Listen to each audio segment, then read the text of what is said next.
આમાં યોગ શું છે? કોઈ પણ ગપ્પુ મારવાની છૂટ છે, ટૂંકો મારવાની છૂટ છે, આપણે કોઈ ફાંસીની સજા નથી. આપણે એને ઇન્ટરેક્ટિવ સેશન પર કરીએ તો વધારે મજા આવશે. યોગ ગમે તે પરીક્ષા નથી, જવાબ આપો કોઈ પણ. ઓકે, યોગના પ્રકારો વિશે ખ્યાલ છે કોઈને? ખ્યાલ છે? કોઈ નહીં? ઠીક છે. આવા શબ્દો સાંભળ્યા છે? અષ્ટાંગ યોગ, કર્મયોગ, જ્ઞાન યોગ, ભક્તિ યોગ, રાજયોગ. આ ઘણા બધા યોગના પ્રકારો છે જે આપણા શાસ્ત્રોમાં વર્ણિત છે, ઉપનિષદોમાં છે, ગીતામાં છે, વેદમાં છે. અલગ અલગ પ્રકારના યોગ છે. કર્મયોગ શું કહે છે? કે તમે કર્મ કરી રાખો, ફળની આશા ન રાખો. જેવું કર્મ કરશો એવું ફળ મળશે તમને. જ્ઞાન યોગ, એ જ રીતે ભક્તિ કરી રાખો ભગવાનની, ભગવાન તમારા ઉપર પ્રસન્ન થશે અને તમને ફળ આપશે. પણ અહીંયા અત્યારે આપણે જે યોગની વાત કરવી છે અથવા અત્યારે સમગ્ર વિશ્વમાં જે પ્રચલિત થયો છે એ છે અષ્ટાંગ યોગ. એનું બીજું નામ છે રાજયોગ.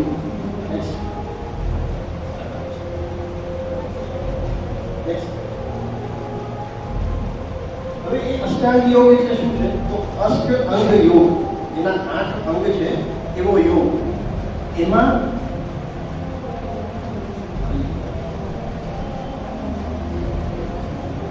એના 8 અંગ છે.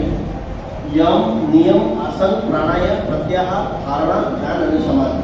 આ 8 એના અંગ છે. એ 8 ભેગા થાય ને એને યોગ કહેવાય. આપણે યોગથી માત્ર શ્વાસ અંદર લેવો, બહાર કાઢવો અને રોકી રાખવો એટલું જ જાણીએ છીએ. પણ એ સાચો યોગ નથી. એ યોગનું એક નાનું એવું એક અંશ છે, નાનો એવો ભાગ છે. આ દરેક ભેગા થાય ત્યારે એ યોગ બનતો હોય છે. યોગનું મુખ્ય લક્ષ્ય જે છે એ છે સમાધિ અથવા તો મોક્ષ અથવા તો પરમ તત્વની પ્રાપ્તિ અથવા તો એક અલગ જ અભિવ્યક્તિ કે જ્યાં સુધી પહોંચવું ખૂબ અઘરું છે. પણ એ બાબતે ચાલવાના જે સ્ટેપ્સ છે એ આ રીતના અલગ અલગ 8 અંગો છે. નેક્સ્ટ, યમ, એમાં શું આવે ખ્યાલ છે? હવે આ બધું શા માટે અત્યારે તમને બતાવી રહ્યો છું? તમે તો સાયન્સના વિદ્યાર્થીઓ છો, આ પુરાણોની વાતો અહીંયા શું કામની? જો પ્રશ્ન થાય ને એમાં બી ગ્રુપ વાળાને હજી એમ થાય કે ચલો આપણે ક્યાંક કામ લાગશે, યોગ એન્ડ નેચરોપેથીમાં જશું તો આ એ ગ્રુપ વાળા કે અમારે એન્જિનિયર બનવું, અમારે આનાથી શું લેવા દેવા? સાચી વાત છે ને? થાય છે ને એવો વિચાર? તો બધા લોકો બરોબર લોહી પીવા આવી ગયા તો તમે, પણ વાત આપણા બધા માટે કામની. ઓકે, આમાંથી કેટલા લોકોને દુઃખી થવું છે? હાથ જોડો. તમારે બહુ નહીં ત્યાં આવ્યું છે એટલે રાખી દીધો ભાઈ. ઓકે, કોને બીમાર પડવું છે? કોને ગરીબ રહેવું છે? કોને નિગ્લેક્ટેડ રહેવું છે? તમને કોઈ બોલાવે નહીં, કોઈ પૂછે નહીં, કોઈને જરૂર નથી એવી, બરોબર? બધાને સુખી થવું છે, બધાને ભણવું છે, બધાને આગળ વધવું છે, બધાને પદ પ્રતિષ્ઠા પૈસો જોઈએ છે. એના માટે આ યોગ જરૂરી છે. ગુજરાતી કહેવત છે, પહેલું સુખ તે જાતે લડ્યા. શરીર સારું હશે, આપણે જાતે વ્યવસ્થિત હશું ને તો આપણે બધું કરી શકીએ. હવે એ પામવા માટે જ આ જરૂરી છે. યમમાં શું આવે છે? 5 વસ્તુઓ આવે છે. જોઈએ, પહેલામાં કયું છે? અહિંસા. ક્યારેય પણ કોઈની પણ હિંસા ન કરવી. તમે બધા તો કહેતા હશો સાહેબ અમે અહિંસામાં જ માનીએ છીએ, અમે ક્યારેય કોઈનું કતલ નથી કર્યું, કોઈનું મર્ડર નથી કર્યું. માત્ર એટલી હિંસા નથી.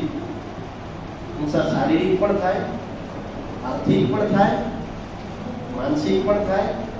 એટલે કાયિક, વાચિક અને માનસિક. કોઈનું મન દુભાવો ને એ પણ હિંસા છે. અને એ નડે જ, 100% નડે જ. સિમ્પલ એક્ઝામ્પલ આપું. મોદી સાહેબનું અમેરિકાએ મન દુભાવ્યું હતું, વિઝા નતા આપ્યા. ત્યાંના પ્રેસિડેન્ટને અહીંયા લાંબા થવું પડે છે. આ એટલે મજાકમાં કહું છું, પણ ક્યારેય કોઈનું મન ન દુભાવવું. બીજું સત્ય. સત્યનો જય થાય, થાય અને થાય. સત્યને તમે હેરાન કરી શકો પણ હરાવી ન શકો. સમથિંગ આવે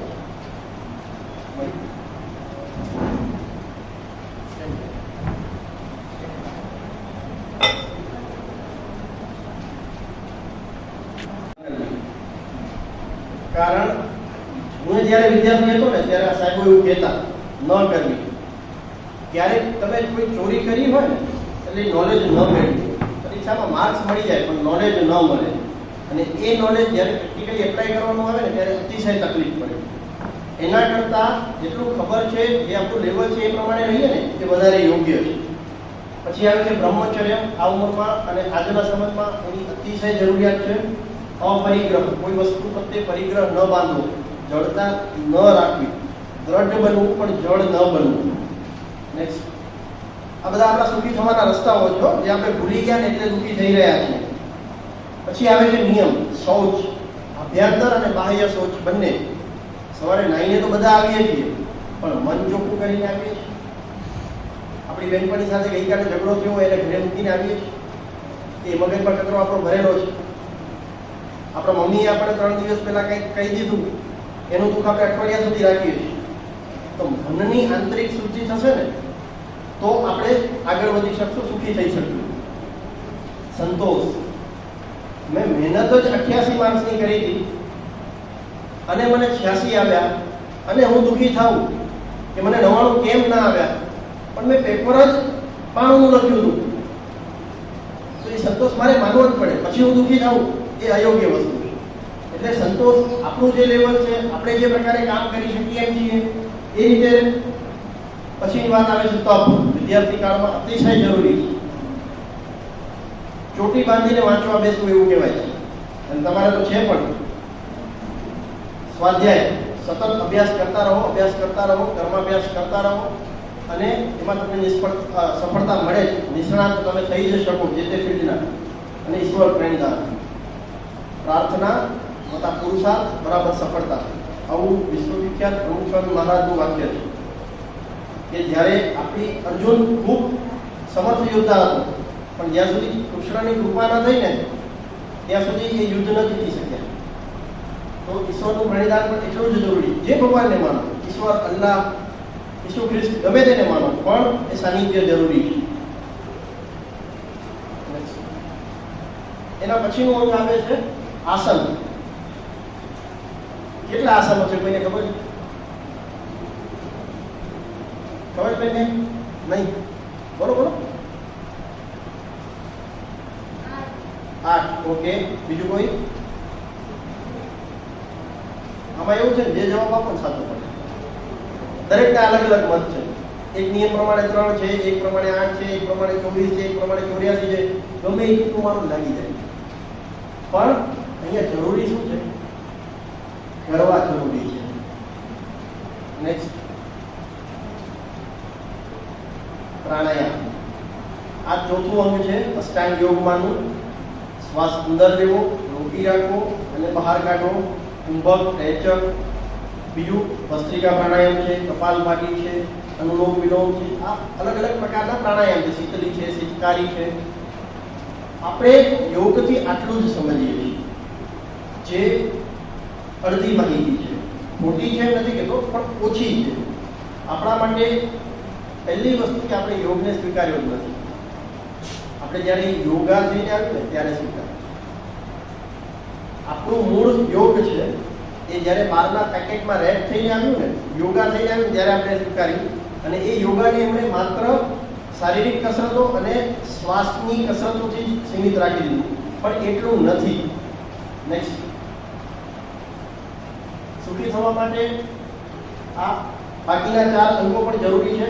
આ 4 મુખ્યત્વે માનસિક આરોગ્ય માટે વધારે યોગ્ય છે. ધારણા એટલે તમારી જે ચિત્તની વૃત્તિ છે, મનના વિચારો જે છે એને એક જ પ્રવાહમાં વાળવા. પછી આવે પ્રત્યાહાર, એક જ પ્રકારમાં વાળવા, એક જ દિશામાં વાળવા. ધારણા જે છે એ કન્ટિન્યુઅસ ફ્લો એ બાજુ જ રહે. ત્યાર પછીનું ધ્યાન એટલે તમારો ફ્લો એ એક જ જગ્યા પર કેન્દ્રિત રહે. અને સમાધિ એટલે જ્યારે તમને આ આખી દુનિયાના કોઈ જ ભાવની કોઈ ખબર જ ન પડે અને તમે એક અલગ જ લેવલમાં, અલગ જ સ્ટેજમાં પહોંચી જાઓ. આ શબ્દો સમજવા થોડા અઘરા લાગે છે, એનું મહત્વ પણ આપણને નથી, પણ બહુ જ જરૂરી છે. આજના સમયમાં પર્ટિક્યુલર આપણી જે લાઈફસ્ટાઈલ થઈ રહી છે, ન્યુક્લિયર ફેમિલીઝ થઈ ગયા છે, નાના ફેમિલીઝ થઈ ગયા છે. પહેલાં તમે જોશો તો તમારા કાકા કાકી, તમારા કાકા ફોઈ અને તમારા ફાધરનું જે કુટુંબ હશે તો 4, 5, 6 ભાઈ બહેનો હશે. તમારા દાદાની પેઢી જોશો તો એનાથી પણ મોટા કુટુંબ હતા, બધા સાથે રહેતા હતા. એટલે કોઈ પ્રશ્ન આવે ને તો પણ સ્ટ્રેસ ઇઝીલી એબ્સોર્બ થઈ જતો હતો. ઘરના એકબીજાની હૂંફ મળતી હતી અને પ્રશ્નો નહોતા થતા. પહેલાં આટલા આત્મહત્યાના કિસ્સા નહોતા, આટલી હતાશા, નિરાશા, ડિપ્રેશન એ નહોતું. ફેલ થાય તો થાય, વેપારમાં પણ લાખો રૂપિયાના નુકસાનો થતા હતા, પણ ક્યારેય કોઈ આત્મહત્યાનો વિચાર સુધા નહોતો આવતો. અત્યારે તો 99% ડિઝર્વિંગ સ્ટુડન્ટ હોય અને એને 96% આવી જાય તો એ આત્મહત્યા કરી દે છે. અરે ભાઈ, બીજા 69 વાળા છે અને પાર્ટી કરે છે, તો એમાં આપણે આનંદ કરવાનો. ભલે 3% ઓછા આવ્યા તો સામે એમાં કોઈ આપણે જિંદગી નથી હારી ગયા. એવા કઈ દાખલાઓ છે, મારા કરતાં તમે વધારે જાણતા હશો, કે જે લોકો જે તે સમયે એક સમયે સાવ નિષ્ફળ વ્યક્તિઓ હતા, પણ પછીથી એમના જીવનમાં કોઈ એવી આશાનો સંચાર થયો અને એ ખૂબ આગળ વધ્યા. સમગ્ર વિશ્વમાં એનું નામ થયું. તો કોઈ 10મા કે 12માની પરીક્ષા એ અંતિમ ધ્યેય નથી. એના માટે આ માનસિક આરોગ્યની અતિશય જરૂરિયાત છે. નેક્સ્ટ. ઓકે, હવે આયુર્વેદ વિશે વાત કરીએ. આ વાત થઈ યોગની. આયુર્વેદ વિશે કોઈ કંઈ જાણે છે? કંઈ પણ?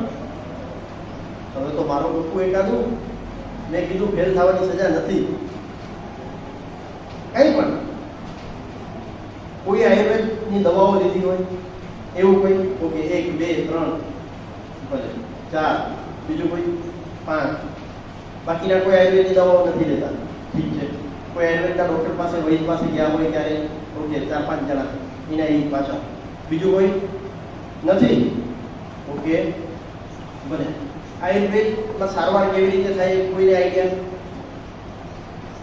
હા બેન, બોલો.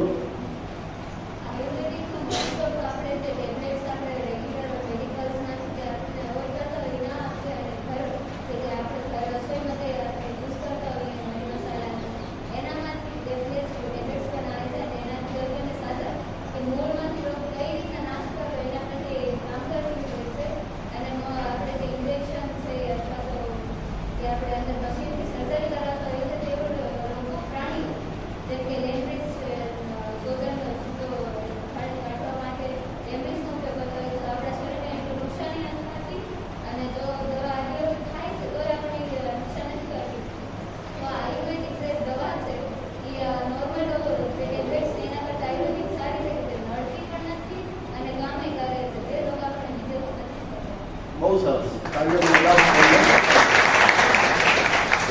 હવે એમનો જવાબ ખોટો છે એવું નહીં કહું. એમનો જવાબ સમાજમાં જે પ્રચલિત છે એ છે, ખોટો છે એવું નથી કહેતો. ઓકે, બીજું કોઈ?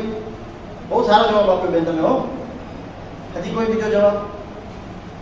તો બેને જે જવાબ આપ્યો કે આયુર્વેદની દવાઓ આડઅસર વગરની છે, બરોબર? તમારો જે કહેવાનો અર્થ છે આયુર્વેદની દવાઓ અથવા તો આયુર્વેદમાં સર્જરી નથી, આયુર્વેદની દવાઓ ઘરમાં મરી મસાલામાં છે, ટ્રેડિશનલ આપણું છે, આયુર્વેદની દવાઓ આડઅસર વગરની છે, આવું બધું કહેવાનું થાય છે ને બેન તમારું? Okay, very good. નેક્સ્ટ. એટલે આયુર્વેદ એક સારવારની પદ્ધતિ છે, બરોબર ને? એગ્રી? નેક્સ્ટ. આ શું? અહીંયા તો ના લખેલું છે અને આ સારવારની પદ્ધતિ નથી. કેટલા એગ્રી છે? આ સારવારની પદ્ધતિ નથી. નેક્સ્ટ. આયુ વેદયતિ ઇતિ આયુર્વેદ. આયુ એટલે કે લાઈફ, જેમાં સમગ્ર જીવનનું વર્ણન છે એ આયુર્વેદ છે. એ માત્ર એક ચિકિત્સા પદ્ધતિ નથી, એ આપણી જીવન શૈલી છે. એલોપેથીમાં, હું એલોપેથીનો વિરોધી નથી, પણ એમાં જીવનની શરૂઆત ક્યાં થાય કોઈને ખ્યાલ છે? બાયોલોજી વાળા વિદ્યાર્થીઓને ખાસ ખ્યાલ છે કોઈને? ગર્ભ, જે માના પેટમાં જે ગર્ભ હોય એમાં ચોથા મહિને એમાં જીવ આવે, બરોબર? એગ્રી? બાયોલોજી વાળા. એટલે એ રીતે જોવા જાવ તો લાઈફ ક્યાંથી શરૂ થાય? પણ કદાચ આપણે એનાથી આગળ કે જ્યારે ગર્ભ રહે છે, ગર્ભાધાન થાય છે, ત્યારથી આપણે આયુને માનીએ કે જીવને માનીએ. આયુર્વેદમાં એવું નથી. આયુર્વેદમાં તો એનાથી પણ અમુક સમય પહેલા પુરુષ જે છે એનું માનસિક એને તૈયાર કરવું પડે, એ જ રીતે સ્ત્રીને તૈયાર કરવાની થાય માનસિક, એ જ રીતે એને શારીરિક દેહની શુદ્ધિ કરવાની થાય, સ્ત્રીની દેહની શુદ્ધિ કરવાની થાય, બંનેના બીજને એકદમ વ્યવસ્થિત પરિપક્વ બનાવવાના થાય. એ પછી આ તો બધું પ્રાઇમરી તૈયારી છે. જેમ હું આજે આવવાનો હતો એ ટેબલ ગોઠવ્યું, ખુરશી ગોઠવી, આ બધું આ તો પ્રાઇમરી તૈયારી થઈ. પછી હું આવ્યો તો સ્વાગત કર્યું, એ બધું છે. એ માટે 1 મહિનાનું બ્રહ્મચર્ય પાળવાનું થાય. ત્યારબાદ તો ગર્ભાધાનનો વિચાર કરવાનો, ગર્ભાધાન સંસ્કાર થાય, પછી ગર્ભાધાન થાય, અને પછી એટલે છેક લાઈફ તો ત્યાંથી શરૂ થાય. અને મૃત્યુ બાદ પણ એના આત્માના મોક્ષ માટે શું કરવાનું, એ આખું એ જીવન છે, એ આયુર્વેદ છે. નેક્સ્ટ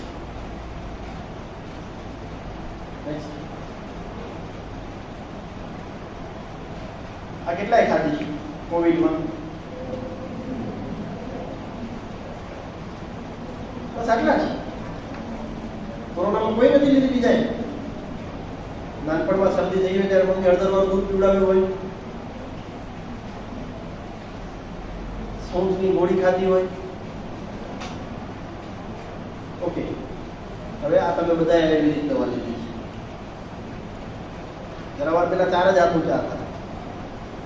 જેમ બેને કીધું મરી મસાલા આપણા ઘરના રસોડાના. ક્યારેય ઘરમાં એવું જોયું ને પેટમાં એકદમ આફરી ચડી હોય, પેટ ભારી ભારી થઈ ગયું, દુખાવો થયો, ગેસ થઈ ગયો, મીઠું ડાયટમાં ફાકે 10 મિનિટમાં એકદમ આરામ. પેટમાં આંટી આવતી હોય, ડૂટી ઉપર હિંગ લગાડીને આરામ. આ આયુર્વેદ છે, આપણા જીવનમાં વણાયેલું છે. એટલે જ પહેલી સ્લાઇડમાં કીધું કે એ આયુ આપણું આખું એ જીવન જ છે. એ માત્ર ચિકિત્સા પદ્ધતિ નથી. ચિકિત્સા તો બહુ દૂરની વાત છે. નેક્સ્ટ, હવે એ જ વાત કરું છું કે આયુર્વેદનો હેતુ શું છે. પહેલું છે સ્વસ્થસ્ય સ્વાસ્થ્યસ્ય રક્ષણ, કે પેલા વ્યક્તિ સ્વસ્થ જ કેવી રીતે રહે, એને માંદો જ નથી પડવા દેવો. માંદો પડે તો દવા કરવી ને, આપણે માંદો જ નથી પાડવો. પૈસાની ખેંચ પડે તો બેંકમાં લોન લેવા જાય, પણ આપીને એટલા બધા પડ્યા હોય કે આપણે લોન જ ન લેવી પડે તો વ્યાજનો ભાવ પૂછવાની જરૂર ખરી? વાત એવી છે કે ભાઈ દવા આડઅસર કરશે, શું કરશે, પણ હું માંદો જ નથી તો મારે દવાની વાતની કામ જ શું છે? એટલે આયુર્વેદનો મુખ્ય હેતુ જ એ છે કે તમને માંદા જ નથી પડવા દેવા. નેક્સ્ટ, છતાં પણ નિયમોનું પાલન નથી કરતા અને માંદા પડો છો તો આતુર એટલે કે બીમાર વ્યક્તિ છે એના વિકારનું પ્રશમન કરવું, એટલે એને જે બીમારી થઈ છે એને એનું નિરાકરણ કરવું. એ ટ્રીટમેન્ટ તો પછી આવે છે, પહેલા તો તમને હેલ્ધી જ રાખવાના છે. નેક્સ્ટ, હવે સ્વસ્થસ્ય સ્વાસ્થ્યસ્ય રક્ષણ કેવી રીતે થાય, વ્યક્તિના સ્વસ્થ કેવી રીતે રાખી શકાય, તેના માટે ઘણા બધા નિયમો આયુર્વેદમાં વર્ણિત છે. નેક્સ્ટ, સૌથી પહેલું છે ઋતુચર્યા. ઓકે, અત્યારે કેટલા લોકો સ્વેટર લઈને આવ્યા છે? સાહેબ શું ગાંડા જેવી વાત કરો, અત્યારે કઈ સ્વેટર થોડી હોય, અત્યારે રેઇનકોટ હોય. ભલે આપણે કચ્છમાં 3 જ ઋતુ છે. કઈ કઈ? દુષ્કાળ નહીં બીજો? અમે તો એવું જાણતા કચ્છમાં 3 ઋતુ, શિયાળો, ઉનાળો અને દુષ્કાળ. ઓકે, કેટલી ઋતુ છે? કોઈને બીજો જવાબ આપો. 3 છે, ખરેખર 3 છે. બીજો કોઈ જવાબ? તમે કઈ બોલતા હતા? બોલો બોલો, સાહેબ નહીં માને. 6. આ બે સાચું કહે છે ખરેખર? હવે બધા આ પાડો પેલા કેમ કોઈ ના બોલે? ઓકે, કઈ 6 ખબર છે કોઈને? એવું તો 3જા ધોરણના ગુજરાતીમાં આવું થોડી યાદ હોય. હવે તમે સાયન્સ વાળા કહેવાય, બરોબર ને? યાદ છે કોઈને? નથી યાદ. શિશિર, વસંત, હેમંત, બાકીની 3 બધા. હા બોલો બોલો. 6 ઋતુ છે તો ખબર છે ને? ઓકે, દરેક ઋતુની એક ઋતુચર્યા એટલે એમાં શું કરવું એના નિયમો છે. હવે નિયમ શબ્દ આવે ને એટલે આપણે થોડો પ્રશ્ન થાય, નિયમ પાડવાના એ વાત આગળ કરું છું. પણ અત્યારે જેમ તમે સ્વેટર નથી લઈ આવ્યા ત્યાંનો નિયમ છે, અત્યારે રેઇનકોટ હોય, સ્વેટર ન હોય, એમાં આપણને કોઈને તકલીફ નથી, આપણા જીવનમાં વણાઈ ચૂકેલું છે. જેવી રીતે શિયાળામાં આપણે ઠંડુ ન ખાઈએ, અવોઇડ કરીએ, ઉનાળામાં આપણે ગોળા ખાઈએ, શરબત પીએ, ચોમાસામાં એ પ્રમાણે ભજીયા એવો આહાર હોય. તો એ વણાઈ ગયું છે, પણ એ એકચ્યુઅલી બેઝિકલી એની પાછળ ઋતુઓનું સાયન્સ છે, આખું વિજ્ઞાન છે કે આ ઋતુમાં આ રીતના દોષોની વધઘટ થાય, એના માટે આ રીતનો ખોરાક લેવો, આ રીતનું તમારું વર્તન રાખવું, આ રીતનો આહાર પોશાક પહેરવો, બધા એના નિયમો. એટલે એ ઋતુચર્યાનું આખું બહુ ડિટેલ વર્ણન છે. નેક્સ્ટ, એવી જ રીતે દિનચર્યા. આના પહેલાનો એક લેક્ચર હતો ડૉક્ટર આલાભાઈ અંટાણીનો, એમાં એમણે વિસ્તૃત વાત પણ કરી છે. સવારે બ્રહ્મ મુહૂર્તમાં ઉઠવું, લક્ષ્ય, અભ્યંગ, એટલે એમાં ડિટેલમાં નથી જતા, પણ આખો દિવસનો પણ તમારો ક્રમ નક્કી છે કે આવી રીતે આપ કરો તો તમે બીમાર નહીં પડો. નેક્સ્ટ, આ એક આયુર્વેદની વિશેષ દેન છે, આહાર વિધિ વિશેષાયતન. એટલે શું કે આહાર કેવી રીતે લેવો, કેવી રીતે બનાવવો, એનો શું સંયોગ કરવો, શેની સાથે શું લેવું, પીઝા સાથે કોક લેવી કે માઝા લેવી, એ બધું એમાં લખેલું છે. બરોબર ને? નેક્સ્ટ, અને એમાં પણ એક વિશિષ્ટ કન્સેપ્ટ હોય તો એ છે વિરુદ્ધ આહારનો. વિરુદ્ધ આહાર એટલે શું છે? નેક્સ્ટ, આ અમુક ઉદાહરણ છે કે અમુક વસ્તુઓ અમુક રીતે ન લેવાય. હવે સૌથી પહેલું છે સંયોગ વિરુદ્ધ. બંને વસ્તુનો સંયોગ ન થાય. કે દૂધ સાથે સોર એટલે ખાટા પદાર્થ, સોલ્ટ મીઠાવાળી વસ્તુ, પંજન્ટ બીટર, એસ્ટ્રિંજન્ટ એટલે તીખું, કડવું અને તુરું, દૂધ સાથે કોઈ વસ્તુ ન લેવાય. એટલે લગ્નમાં બાસુંદી હોય તો એની સાથે ભજીયાની ચટણી ન ખવાય.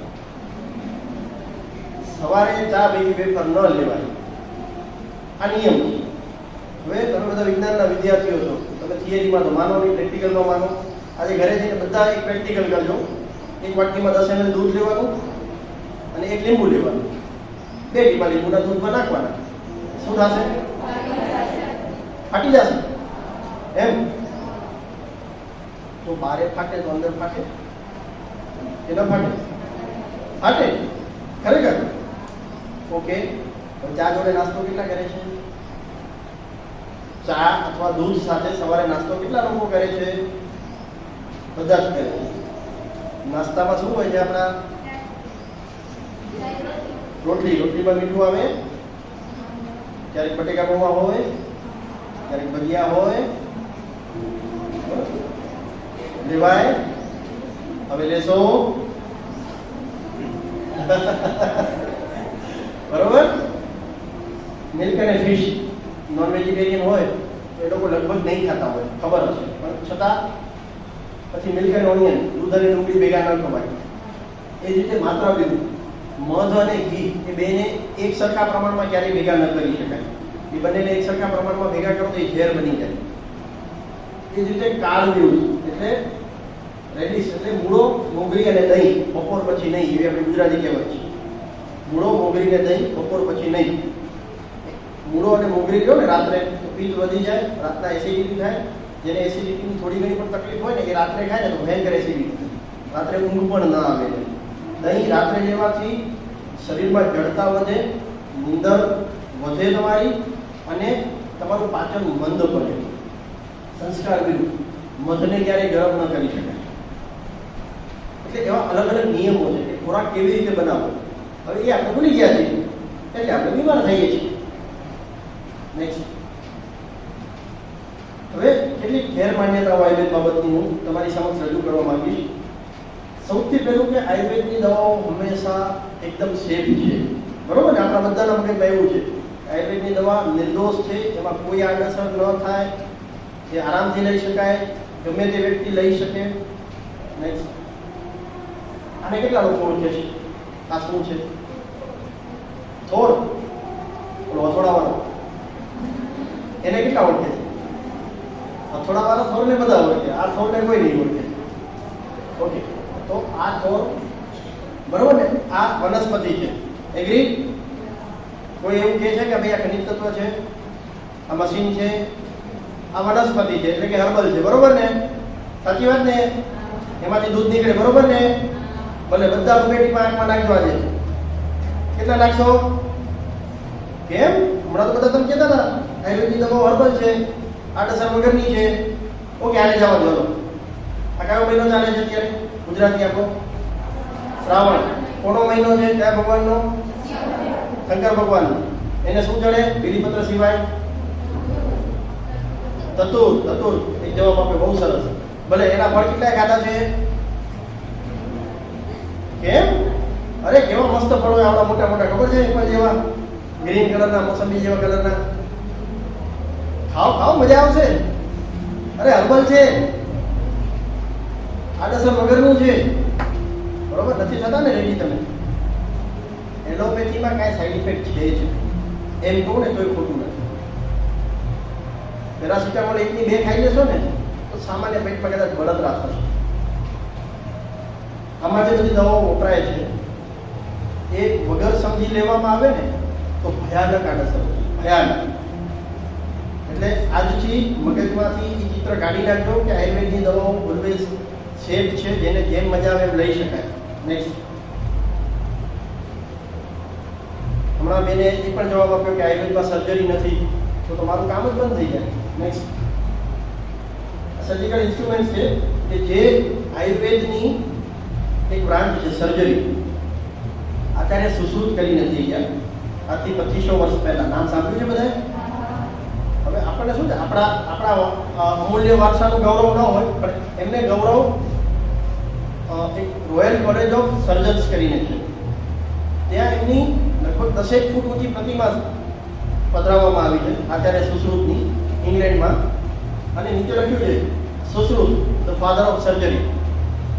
બહારના લોકો સ્વીકારે છે કે સમગ્ર વિશ્વને જે સર્જરી છે, જે ઓપરેશન છે, એની દેન આયુર્વેદની અને ભારતની છે, પણ આપણે હજી ધીમે ધીમે સ્વીકારીશું. નેક્સ્ટ.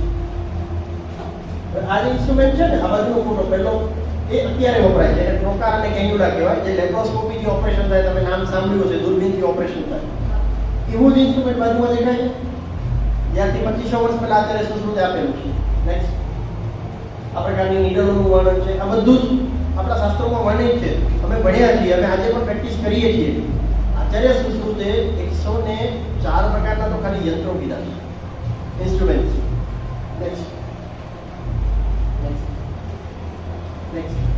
હવે આ જે ટોપડી છે ને, ડેલી એન્ડ નવ શોર્ટ પ્રેક્ટિસ ઓફ સર્જરી, આ સર્જરીની ગીતા કહેવાય. જેમ કોઈને ભારતીય શાસ્ત્ર ભણવા હોય તો ગીતા વગર ન ચાલે. સૌથી પહેલું મગજનું ગીતા આવે, પછી બીજા શાસ્ત્રો ભણે તો ચાલે. એવી રીતે જેને સર્જરી કરવી છે, આ દરેક પેઢીના વિદ્યાર્થીએ ભણવાનું આવે. એ ચાહે આયુર્વેદમાં ભણે, એલોપેથીમાં ભણે, હોમિયોપેથીમાં ભણે કે ગમે તે પેથીમાં ભણે, પણ એને ગ્રેજ્યુએટ લેવલે સર્જરી માટે આ ચોપડી ભણવી પડે. સમગ્ર વિશ્વમાં આ બેઝિક ચોપડી છે. નેક્સ્ટ. એના ચેપ્ટર નંબર 29 આ એક છે, રિકન્સ્ટ્રક્ટિવ પ્લાસ્ટિક સર્જરી. આપણે એમ થાય કે ઓહ, નવું આવ્યું પ્લાસ્ટિક સર્જરી, પહેલા તો કઈ હતું જ નહીં. નવી પ્લાસ્ટિક સર્જરી કોણે કરાવી ખબર છે કોઈને? એક બહુ હા, શ્રીદેવી. ઓકે. પછી એક ઇન્ટરનેશનલ સ્ટાર થઈ ગયા, જબરજસ્ત મોટું નામ છે એનું. હવે માઇકલ જેક્સન. એક્ઝેક્ટલી. શેની સર્જરી કરાવી છે ખબર છે? કયા ભાગની પ્લાસ્ટિક સર્જરી કરાવી હતી? હે? નાકની કરાવી હતી, ખ્યાલ છે? નાકની કરાવી હતી ને, બરોબર? એ સર્જરી કેવી રીતે થઈ હતી એ પણ તમને કહું. આ નાક છે, અહીંયાથી અથવા અહીંયાથી ફ્લેપ લેવામાં આવે, એટલે કે અહીંયા એવા આકારનું કાપવામાં આવે અને અહીંયા જેમ એને મોબિલાઇઝ કરવામાં આવે. આ બધું ફેરવી દેવાનું અને અહીંયા ટાંકા લઈ લેવાના, અહીંયાથી કાપી નાખવાનું અને અહીંયા કંઈ નાક ઉગી જાય. એટલું સિમ્પલ. ઝાડની કલમ એક જગ્યાએ કાપી બીજા કલમ બાંધી દો પોતે ઉગી જાય. એટલું સરળ છે, બરોબર ને? એવું નથી. હવે એ વાત કે reconstructive plastic surgery involves using various techniques to restore form and function of to the body when tissue have been damaged by injury, cancer or congenital loss. Its origins can be traced back to the ancient Egypt. એટલે એના origin ઇજિપ્તમાંથી આપણે એને trace કરી શકીએ છીએ. With wound care depicted in hieroglyphs on papyrus to India in 6th century BC. 6th century BC before Christ. અત્યારે 2021 અને એના પહેલાની 6 સદી, એટલે 2600 વર્ષ પહેલા ઇન્ડિયામાં Sushruta described using the forehead flap to construct a nose. સુશ્રુતે નાક કેવી રીતે રિકન્સ્ટ્રક્ટ કરવું એ 2600 વર્ષ પહેલા કહી દીધું. એની જ દેન અત્યારે છે, કઈ નવું નથી આપણા માટે. એવી રીતે આપણે જેમ આપણે ફિઝિક્સમાં વિમાનો આપણે આપ્યા છે, કેમેસ્ટ્રીમાં પણ ઘણું બધું આપણે આપણું પ્રધાન છે, ગણિતમાં આપણું પ્રધાન છે, આરોગ્ય ક્ષેત્રે પણ આપણું જ પ્રધાન છે, આયુર્વેદનું જ પ્રધાન છે, ભારતનું પ્રધાન છે સમગ્ર વિશ્વનું. Next It cures everything and anything from its root. આયુર્વેદમાં વાર લાગે પણ બધું જડ મૂળથી નાબૂદ. બરોબર ને? આપણે એવું માનીએ છીએ ને. નેક્સ્ટ આનું શું કરશો? આયુર્વેદ એ સારું એવું વિજ્ઞાન છે જે તથ્યો આધારિત છે, જેમાં કોઈ સુપરસ્ટિશન્સ નથી. દરેક વિજ્ઞાનની પણ એક મર્યાદા હોય છે. મૂળ આયુર્વેદ જે છે, શુદ્ધ આયુર્વેદ છે, એમાં દરેક બીમારી માટે 4 સ્ટેજ કીધેલા છે. સુખ સાધ્ય મતલબ એકદમ ઇઝીલી ક્યોરેબલ. કોઈને યાદ છે 3 વર્ષથી સડક શરદી હોય એવું છે? કોઈ એવું? શરદી છે ઇઝીલી મટી જાય. બીજું છે દુઃખ સાધ્ય, થોડી વાર લાગે, 10 દિવસ તાવ રહ્યો પણ મટી ગયો, મહેનત ઘણી કરવી પડી, દવાઓ ઘણી કરવી પડી પણ મટી ગયો. ત્રીજું છે સુખ સાધ્ય, કષ્ટ સાધ્ય, યાપ્ય. યાપ્ય મીન્સ એ મટે નહીં પણ દવાથી કંટ્રોલમાં રહે. બીપી, ડાયાબિટીસ, આ હું તમને બીમારીના નામ કહું છું પણ એવું દરેક બીમારી માટે 4 સ્ટેજ આપેલા છે. તાવના પણ 4 સ્ટેજ અને ચોથું અસાધ્ય, કે આમાં ગમે તે કરો, બહુ દવા કરાવી, 2 મહિના દવાખાનામાં રહ્યા, બધું કર્યું તો વ્યક્તિ બચ્યા નહીં, એનું સ્ટેજ અસાધ્ય થઈ ગયું. એવું દરેક બીમારીમાં મૂળભૂત ગ્રંથોમાં આ 4 સ્ટેજ વર્ણિત છે. નેક્સ્ટ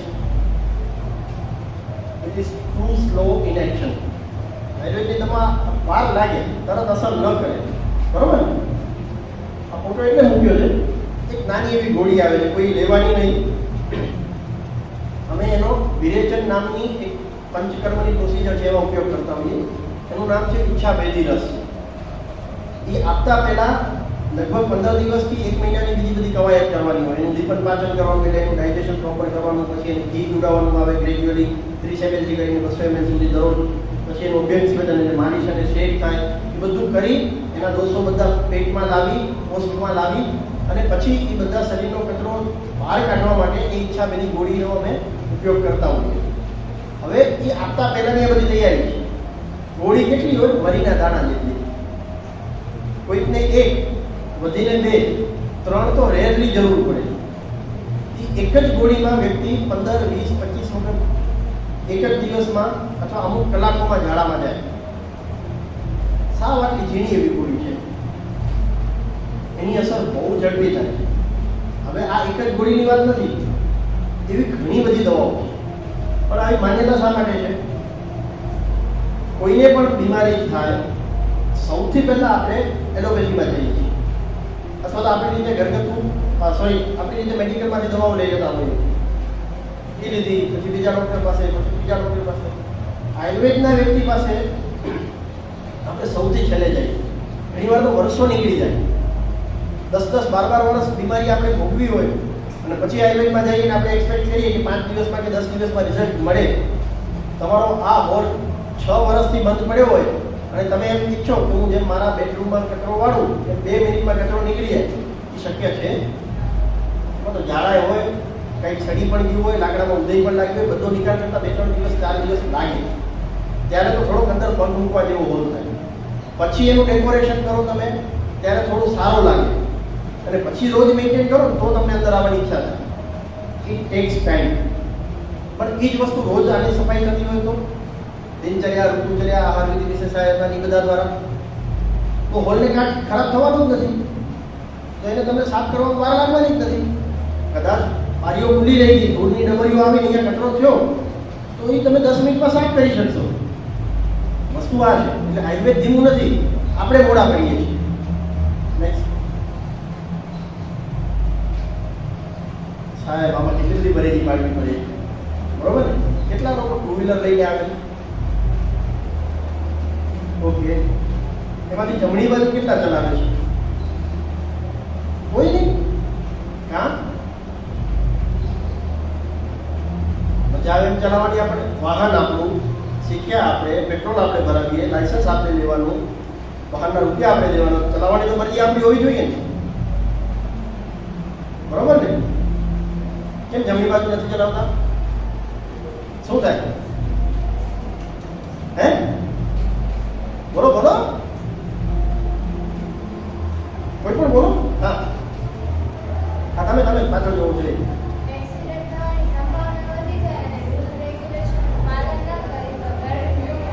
ઘરે મેમો આવે તો કેમેરા આવી ગયા, બરોબર છે, બહુ સારું.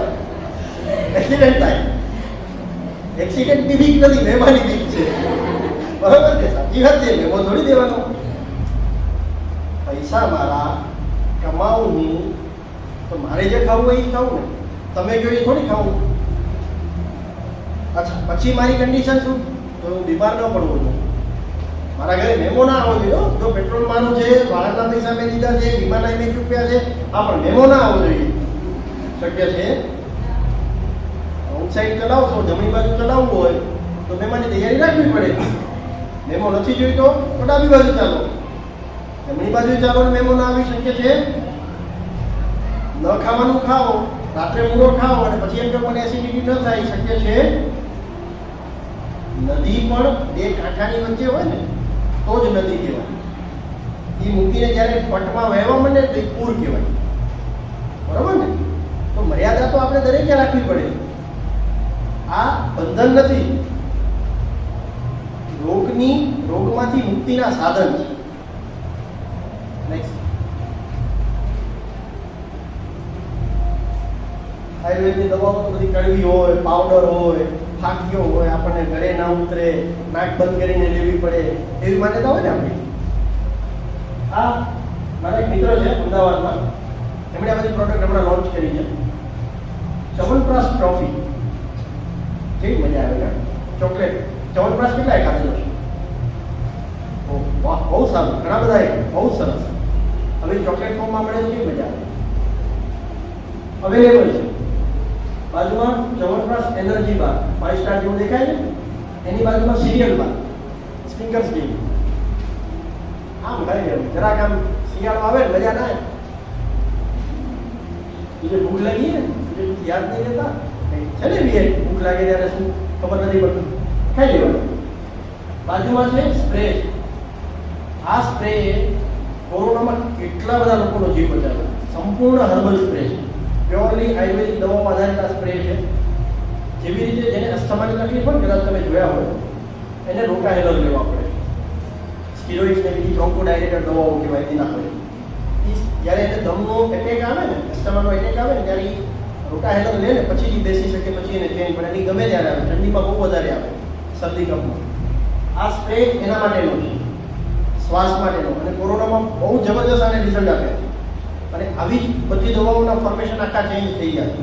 કેપ્સ્યુલ ફોર્મમાં પણ અવેલેબલ છે, પાવડર પણ બધા બહુ સારા ટેસ્ટમાં છે, ટેબ્લેટ્સ બહુ સારી આવી ગઈ છે. તો એ માન્યતા જે આપણી હતી ને એ આખી ચેન્જ થઈ ગઈ. નેક્સ્ટ, આપણે એમ થાય કે આ તો હવે બેને જેમ કીધું કે આ તો ઘરગથ્થુ ઇલાજ છે ને, દાદીમાનું વૈદ્ય છે ને, આ નુસ્ખો છે ને, આનોમાં કોઈ સાયન્ટિફિક બેઝ નથી, આ તો એક્સપેરિમેન્ટલ છે. ઠીક હવે, અને આ તો પરંપરાગત રીતે શીખી શકાય. નેક્સ્ટ, એ વસ્તુ બિલિંગ છે ને, જવું છે ભાઈ આમાં, ત્યાં ભણવા મળે તો કઈ મસ્ત ઇન્સ્ટિટ્યૂટ છે, દેખાય છે ને? આ એ કોલેજ છે ત્યાંથી હું ગ્રેજ્યુએટ છું. જીજે પટેલ આયુર્વેદિક કોલેજ, વલ્લભ વિદ્યાનગર, આપણા ગુજરાતમાં જ છે. 12માં સારા માર્ક્સ આવશે, જે એડમિશન કમિટીનું કોમન ફોર્મ છે એ ભરશો, મેરિટના આધારે ત્યાં એડમિશન મળશે.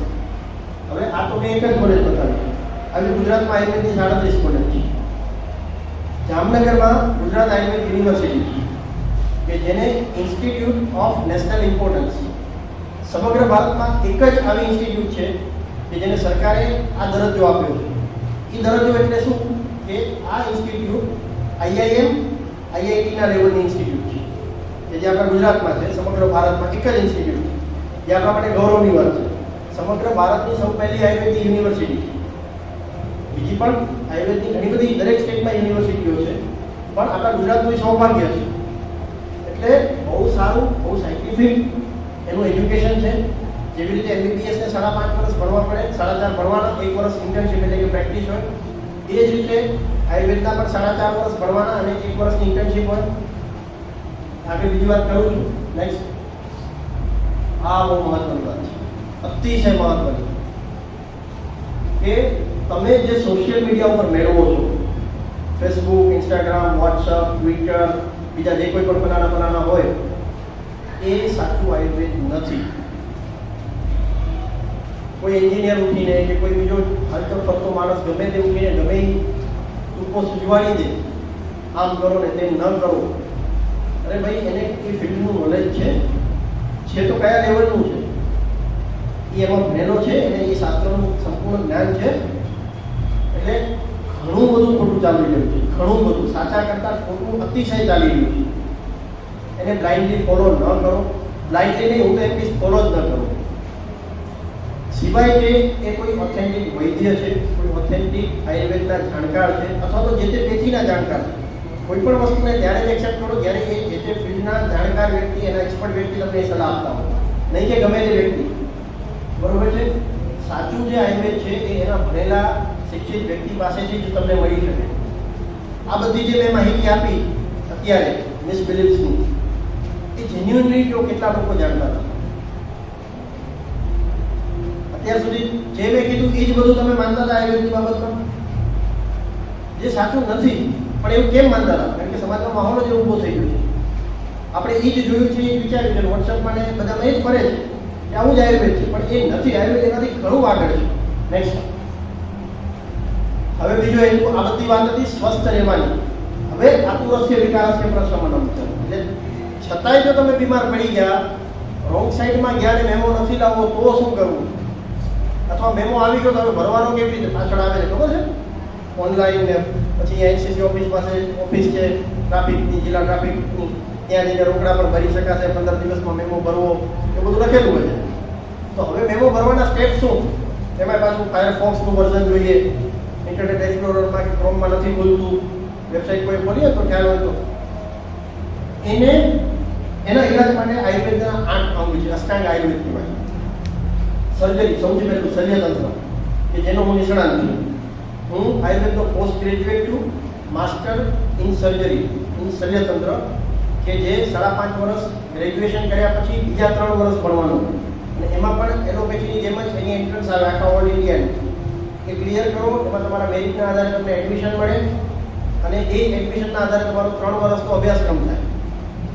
પછી બીજું છે શાલાક્ય. જેવી રીતે કાનના ગળાના એલોપેથીના ડોક્ટર અલગ હોય, એવી રીતે આયુર્વેદના પણ 3 વર્ષના અભ્યાસ બાદ શાલાક્ય તંત્રના, એ જ રીતે કાયદેની સાઈડ, જેવી રીતે જનરલ એમડી ફિઝિશિયન હોય, એવી રીતે આયુર્વેદના પણ એમડી ફિઝિશિયન કહેવાય. ભૂત વિદ્યા, સાયકિયાટ્રી, માનસિક રોગ, માનસિક આરોગ્ય. એ જ રીતે કુમાર નૃત્ય, જેવી રીતે નાના બાળકોના એલોપેથીના ડોક્ટર છે, એવી રીતે આયુર્વેદના પણ નાના બાળકોના ડોક્ટર છે. આપણા ભુજમાં પણ છે કુમાર નૃત્ય કરેલા, એમડી કુમાર નૃત્ય કરેલા. પછી અગધ તંત્ર આવે, ટોક્સિકોલોજી, ફોરેન્સિક સાયન્સ. જે રીતે એલોપેથીમાં અથવા તો ફોરેન્સિક સાયન્સમાં સીઆઈડીમાં જોવો છો ને તમે, શું નામ છે? ડોક્ટર સાલુંગે. હા, એ. પછી રસાયણ તંત્ર અને વાજીકરણ. આવી રીતે અલગ અલગ 8 બ્રાન્ચ છે આયુર્વેદની. એમાં સ્પેશિયલાઇઝેશન થાય છે. અને આ પણ હમણાંનું નથી હો. આચાર્ય ચરક 5000 વર્ષ પહેલા થઈ ગયા, આ ત્યારથી છે. નેક્સ્ટ, હવે વાત કરું હું જેનો સ્પેશિયાલિસ્ટ છું એની. હું માત્ર પાચન તંત્ર અને મળબારીની બીમારીઓ હોય એનો જ નિષ્ણાત ડોક્ટર છું. અહીંયા જે ઓરલ કેવિટી લખ્યું છે ત્યાંથી શરૂ થઈ, એટલે હોઠથી શરૂ થઈ અને ગુદોશ એટલે ગુદા સુધીનું આપણું પાચન તંત્ર છે. રોગાહ સર્વે અપી મંદેયનો, એટલે કે જે બીમારીઓ છે એ પાચન બગડે છે ત્યારે જ બધી બીમારીઓ થતી હોય છે. એક જાહેરાત આવે છે રાજુ શ્રીવાસ્તવની, ખબર છે કોઈને? પેટ સફા, હરરોગ દફા, બરોબર ને? પણ એને ફોલો ન કરતો, એ પણ સમજાવું.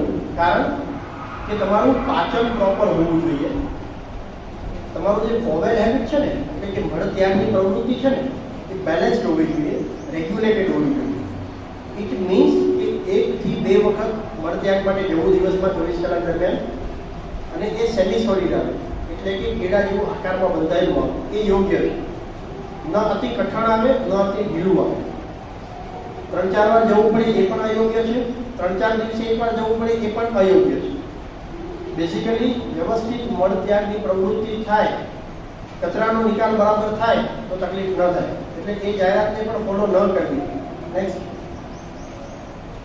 એમાં આ ખાસ રેક્ટમ જે બતાવ્યું છે એ મળાશય, અને એની નીચેનો જે ભાગ છે એ મળત્યાગનો જે ભાગ છે એનસનો મળદ્વાર, એનો જ હું નિષ્ણાત ડોક્ટર છું. ત્યાં કઈ કઈ બીમારીઓ થતી હોય એ બાબતની વાત કરું. નેક્સ્ટ પહેલું છે ફિશર, ત્યાં કાપો પડી જતો હોય, મળત્યાગની જગ્યાએ મળદ્વારની જગ્યાએ કાપો પડે, કાપો, ચીરો, વાઢીઓ, ફિશરી એનો એને આ તકલીફ થાય, અતિશય બળતરા થાય મળત્યાગ કરતી વખતે, ક્યારેક એમાંથી લોહી પણ આવે. બાજુમાં બીજી બીમારી બહુ ડિટેલમાં નથી જતા બીમારીઓમાં, એ છે હેમેરોઇડ્સ અથવા તો પાઇલ્સ કયો, હરસ કયો, બવાસીર કયો. એમાં કંઈક ફૂલીને બારે આવે, એ અંદર લોહીની નસો ને બધું મસલ્સ ને બધા ફૂલી જાય, તેમાંથી લોહી પણ બારે આવે. એના 4 સ્ટેજ છે, અંદરના બહારના લોહીવાળા સૂકા એવા પ્રકારો છે, બહુ ડિટેલમાં નથી જતા. નેક્સ્ટ પછી ત્યાં ગુમડા થતા હોય, પેરિએનલ એક્સેસ એને કહેવામાં આવે. એ ગુમડામાંથી ભગંદર થાય, ભગંદર એને ભયંકર કહેવાય, કારણ કે એમાં કોઈ બીમારી નથી, એમાં કોઈ દુખાવો નથી થતો હોતો. એના પછીની તકલીફ જે છે કે બહુ કબજિયાત રહેતી હોય અથવા બહુ ઝાડા થતા હોય. બંને બીમારીઓ નુકસાનકારક છે. ઘણા લોકોને જમીને તરત મળત્યાગ માટે જવું પડતું, એ પણ અયોગ્ય છે, એ પણ એક પ્રકારની બીમારી છે. નેક્સ્ટ હવે કરવાનું શું છે તો ફિક્સ ઓલ શેડ્યુલ્સ, તમારા બધા જ શેડ્યુલને ફિક્સ કરો. જમવાનો, જાગવાનો, સુઈ રહેવાનો, આરામનો, રમવાનો, ભણવાનો, શક્ય એટલું ટાઈમ ટેબલ બનાવી અને એને ફોલો કરો. નેક્સ્ટ રેગ્યુલર અને appropriate exercise. Exercise it doesn't mean કે માત્ર શારીરિક શ્રમ, માનસિક એક્સરસાઇઝ પણ એટલી જ જરૂરી છે. તમારા મનનું સ્વાસ્થ્ય એટલું જ જરૂરી છે. નેક્સ્ટ યોગ્ય ફૂડ હેબિટ્સ. આપણી જેટલી ટ્રેડિશનલ ડીશ છે ને એ બધી બેલેન્સ ડાયટ છે. બેલેન્સ ડાયટ એટલે શું, કોઈને ખ્યાલ છે? સમતોલ આહાર 5મા ધોરણના વિજ્ઞાનમાં આવતું. હવે તમે મોટા થઈ ગયા, હવે અમારે એવું બધું ન હોય.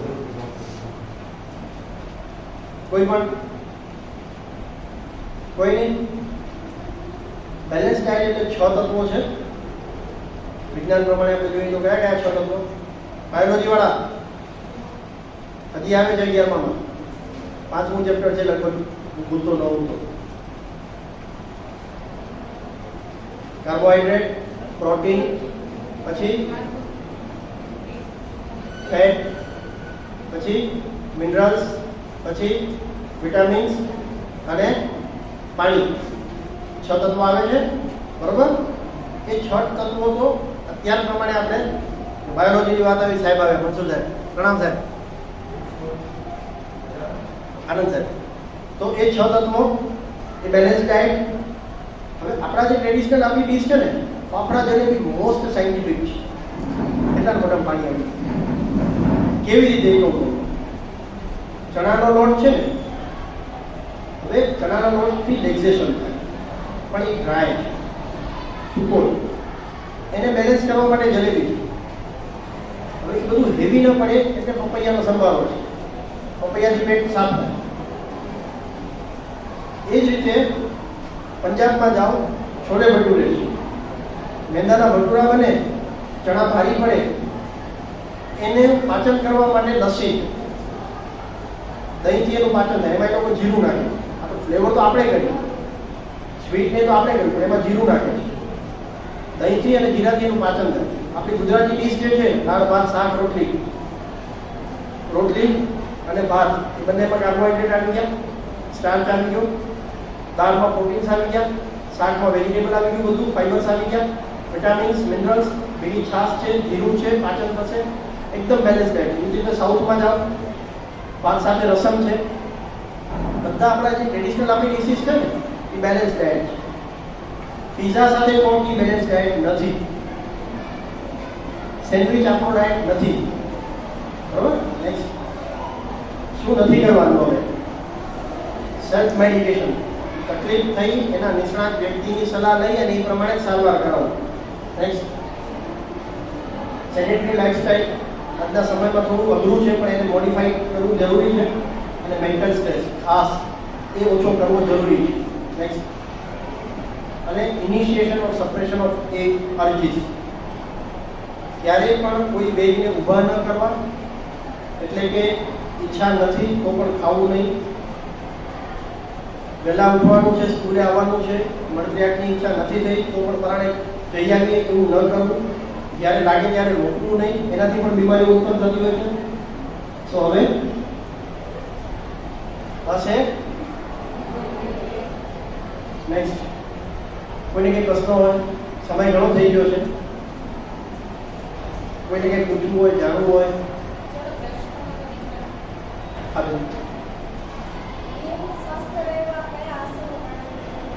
સોરી, નિયમિત સ્વસ્થ રહેવા માટે કયા આસનો અને કયા પ્રાણાયામ કરવા જરૂરી છે?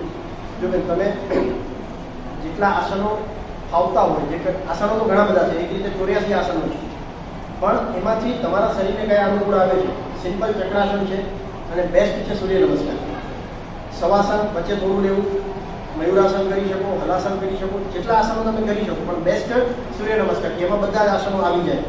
પ્રાણાયામ એટલીસ્ટ 10 મિનિટ તો કરવું, બરોબર છે. એમાં શીતળી શીતકારી છે, તમને પેટને ઠંડક આપશે. અનુલોમ વિલોમ કરવો એ વધારે યોગ્ય છે. બીજા પ્રાણાયામ ઘણા બધા છે, ભસ્ત્રિકા છે, ભ્રામરી છે, એ બધા પણ તમને શરદી કફ એ બધામાં પણ ઘણો આરામ આપશે. સમયની અનુકૂળતા પ્રમાણે આમાંથી જેટલા થઈ શકે, કશું જ ન થાય તો ઓમકારનો પણ નાદ એટલીસ્ટ 5 મિનિટ સુધી ઊંડો શ્વાસોશ્વાસ કરવો, અનુલોમ વિલોમ કરવું અને સૂર્ય નમસ્કાર 5 થી શરૂ કરવા. એટલું તો બેઝિકલી કરવું. બીજું ભાઈ?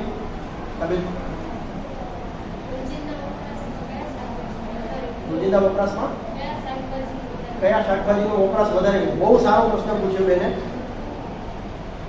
આનો એક જ જવાબ છે, બેલેન્સ. કોઈ પણ એક વસ્તુની અતિશયોક્તિ ન કરવી.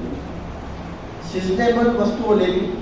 જે અત્યારનો આપણે ટ્રેન્ડ છે કે આપણે ફ્રોઝન વસ્તુઓ ખાઈએ, જેની જે સિઝન આવી, બટાટાની સિઝન આવી, 5 કિલો લઈ ફ્રીઝરમાં મૂકી દીધા, પછી રોજ થોડા થોડા કાઢે, એ ખોટું છે, એ અયોગ્ય છે. એ જ રીતે ઉનાળામાં તમે કેરી ઘણા બધા આવે, એનો પલ્પ ભેગો કરીને રાખી દે, એ ખોટું છે. જે સિઝનમાં જે વેજીટેબલ મળતા હોય, જે શાકભાજી મળતા હોય એ લેવા અને એનો જ ઉપયોગ કરવો, જે ફ્રેશ હોય. એટલે એવું પર્ટિક્યુલર કોઈ એક શાકભાજી જ ખાવાથી ફાયદો થશે એવું નથી. એટલે જ બધું ફરતું ફરતું ખાવાનું, એટલે જ બધી સિઝનમાં અલગ અલગ વસ્તુઓ આવે છે અને એ સિઝન પ્રમાણે જ આવે છે. જે સિઝનમાં જે ખાવા યોગ્ય છે એ સિઝન પ્રમાણે જ વસ્તુઓ આવે છે. નેક્સ્ટ